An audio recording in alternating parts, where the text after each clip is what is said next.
And welcome to another edition of Gale Force Wins, the Force-8 Hometown Edition, right here on board HMCS Montreal in the beautiful Souda Bay in the middle of the Mediterranean Ocean. And we are talking to Canadian sailors, and what a privilege it is.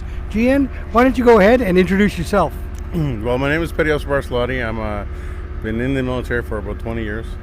I'm an electrical manager on board the Montreal. I'm originally from Venezuela, South America. I immigrated to Canada when I was about 12, and when I was 17 I joined the reserves, and then subsequently when I graduated from high school joined the regular force. Do you remember growing up in Venezuela? Do you remember the big influences back then and all that? Yeah, I did. I do remember. I left obviously for political reasons, like many immigrants leave their home country. Yeah. And I actually joined the military and left the military for a little bit. Okay. And returned to live to Venezuela for about 2 years. And then political situation got bad again, and here I came back to a nice, comfortable, beautiful country that we have.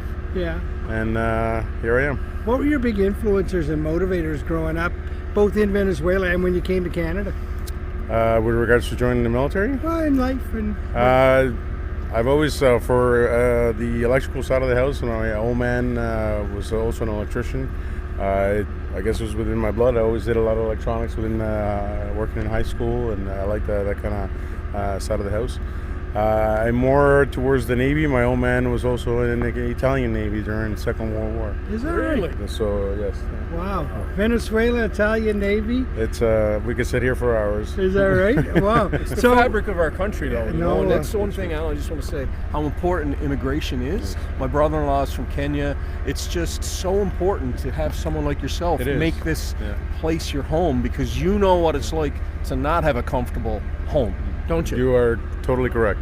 Before coming here, I was before getting posted back to the Montreal, I was a recruiter working out of Hamilton, Ontario. So if any people from Hamilton or Ontario are watching this video, hello. And that was one of my biggest things, is talk to people that were immigrants, and they all wanted to join. And I mean, you have to be Canadian obviously to join. It's not like in the past where we allowed permanent residents to join the military. Now you have to be a Canadian citizen, but it is important. So I've always encouraged those people that were permanent residents to continue with the path and to become Canadian, to join the military and help them that way. So I speak fluent Spanish, and I would used to go to the more Latin communities and try to push that onto them, because it is very important. I'm not sure we have a big Spanish audience, but could you say something to someone in Spanish? Sure. Me llamo Gian Barzellotti, estoy a bordo de la fragata canadiense en Montreal. Les quiero decir que se motiven a continuar el paso para ser canadiense y entrar a las Fuerzas Armadas. La verdad que vale mucho la pena y hay muy buena calidad de vida. Gale Force Wins is covering a lot of languages here today, so thank you for that. You know, being a recruiter is a very important job, right? And you've got an incredible product to talk about, that is the Canadian Armed Forces and the Canadian Navy. Tell me about what the Navy means to you.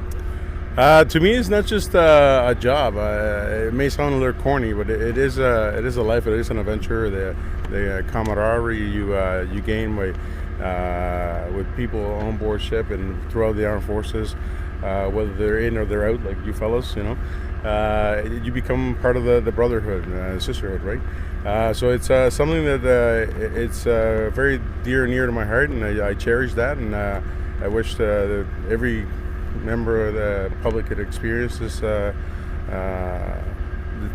same feeling. So it's always been a great job, and it's, like I said, it's an adventure, to sound corny, but yeah. It's not corny at all, man. It's right on the point. There's no doubt about it. Gian, this is a fairly complex warship. There's a lot of wires running around here. There's a lot of electricity moving around. You've got a pretty vital job here. Tell us a little bit about it. So as an electrical manager, I manage a section of 10 to 12 people. My job on board is make sure that the ship keeps moving forward and keeps fighting. We do the power generation and distribution throughout the ship, so essentially from the generators up to our main switchboards and distributed throughout the ship. Anything that has a wire and it's electrical pretty much belongs to me, and I'm responsible to make sure that my guys and my technicians put forth the effort to keep the ship going and repair it if whichever ways are required to get it going. Now, I'm going to tell you a funny story, but I was on the commissioning crew of this ship. Okay. So I took this ship out of the shipyard in St. John, New Brunswick, and they used to tell us in the shipyard that there was so much wiring on this ship that it could travel around the globe 3 times. Have you ever heard that? I've heard that. I haven't seen the numbers, but by working on the ships, this kind of ships for 20 years, I tell you, it's probably all correct. Gian, it's a real pleasure chatting with you here today. Anything you'd like to say to the folks back home? No, just be encouraged. If you feel like you think that anything in the military is up to your liking, we do have over 113 jobs in the military. So definitely check it out. Go online at forces.ca, and then walk into your recruiting center and just sit down and have a chat. Anybody in the recruiting center just is glad to sit down and spend however long it takes them to explain to you what different jobs in the military and their experiences in the military. So, once a recruiter, always a recruiter. Hey, Jerry, your thoughts? Well, I just want to say thank you for bringing your perspective. I think what we are doing, Alan, is bringing conversations. And in this particular part of what Gale Force Winds is doing, we're bringing your theater experience to people that mean something to you at home, to the country. But anyway, I just want to say, your perspective coming from Venezuela is so important to this country, and we respect that and your choices. Thank you. Thank you very much. Well, another wonderful edition of Gale Force Winds here in the Force-8 Hometown Edition on board HMCS Montreal, and what a pleasure it was to be in conversation here today. I too like to leave the podcast with my own piece of advice, and that is the world needs more HMCS Montreal, and quite frankly, Canada needs more Gian Barzellotti. Thanks, Gian. Thanks a lot, man. Cheers. Appreciate it.